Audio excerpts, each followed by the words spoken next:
documentaire que vous visionnerez et qui, je pense, vous plaira sans souci. On aura un petit échange en termes de table ronde, donc c'est pour ça qu'il y a des gens qui sont déjà assis là, mais on se mettra peut-être de l'autre côté pour le film, et je vous les présenterai à ce moment-là, et on essaiera de ne pas avoir un temps d'échange trop long, parce que je sais bien qu'un vendredi après-midi, même s'il fait chaud, vous aurez envie d'assez vite partir après le visionnage du documentaire. Je vous laisse la parole, je suis ravie de vous accueillir.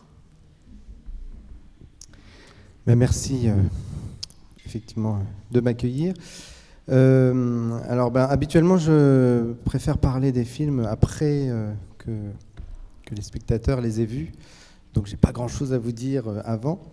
Peut-être quand même comment est née l'idée de ce projet et de ce film, puisque c'est une question récurrente qu'on me pose souvent après les projections, donc je vais prendre les devants et ça ne gâchera rien au plaisir que vous aurez, j'espère, à le voir ensuite. Donc déjà l'idée du projet de faire de la philosophie avec les enfants, avant de vous parler de l'idée du film, elle est venue à l'initiative d'un professeur de philosophie de l'IUFM de Créteil, qui s'appelle Jean-Charles Petier, et qui avait été sollicité par le magazine Pomme d'Api pour rédiger des fiches philo à destination des enseignants de maternelle.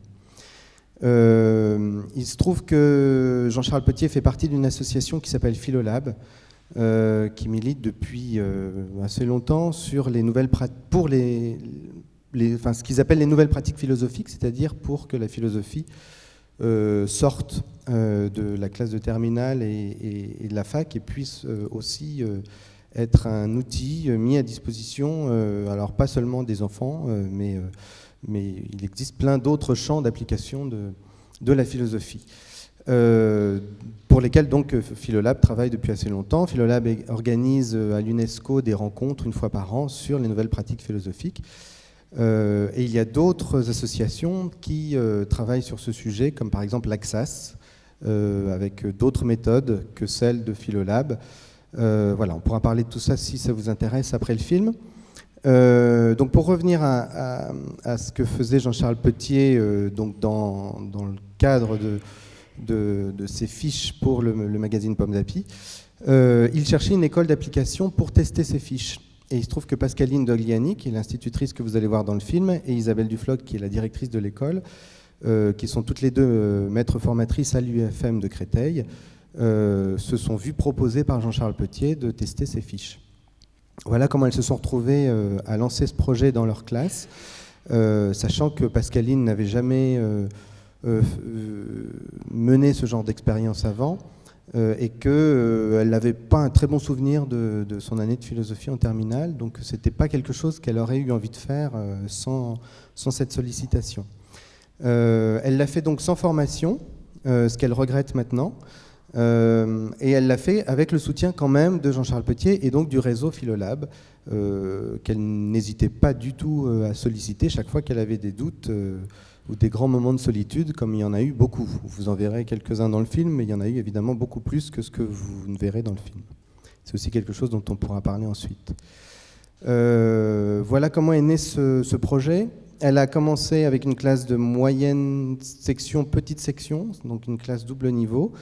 Et au bout d'une année, et pour l'expérience qui n'avait pas vraiment décollé, et pour le film, qui du coup n'avait pas décollé non plus, elle a décidé, et nous avons décidé ensemble, de continuer sur une deuxième année.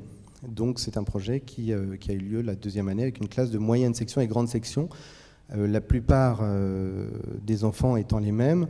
Il y a évidemment quelques enfants qui sont partis entre les deux années, d'autres qui sont arrivés, mais je dirais que les 4/5e de l'effectif étaient les mêmes. Maintenant, l'idée du film, elle est venue de la productrice qui, un matin, sur France Inter, a entendu Michel Onfray dire que tous les enfants naissaient philosophes, mais que seuls quelques-uns le demeuraient. Et il disait ça pour parler des expériences de philosophie pour enfants. Donc du coup, elle s'est intéressée à la question. Elle a découvert que ce type de pratique existait depuis les années 70. Ça a commencé aux États-Unis et puis ça s'est pratiqué dans plein d'endroits différents sur la planète. Il y a certains pays où c'est institutionnalisé, comme par exemple au Mexique ou dans les pays scandinaves ou au Brésil, où ils y voient un intérêt pour l'apprentissage à la démocratie. Et voilà, donc elle a fait une enquête pour savoir ce qui se faisait et elle a voulu en faire un film. Au départ, elle était partie pour faire un film pour la télévision, un film très didactique. Il se trouve que Jean-Pierre Pozzi, mon co-réalisateur, et moi, on avait envie, nous, plutôt de s'immerger dans la vie de la classe et de suivre cette expérience sur le long cours et puis de voir ce qui allait se passer plutôt que d'aller interviewer des grands spécialistes de la question. Voilà, d'où la forme qu'a pris le film que vous allez voir. Maintenant, je ne sais pas si je peux dire beaucoup plus que ça. Et si ça a suffi pour permettre aux retardataires, j'ai vu personne rentrer dans la salle. Mais pourtant, j'ai fait tout ce que je pouvais. On passe à la projection ?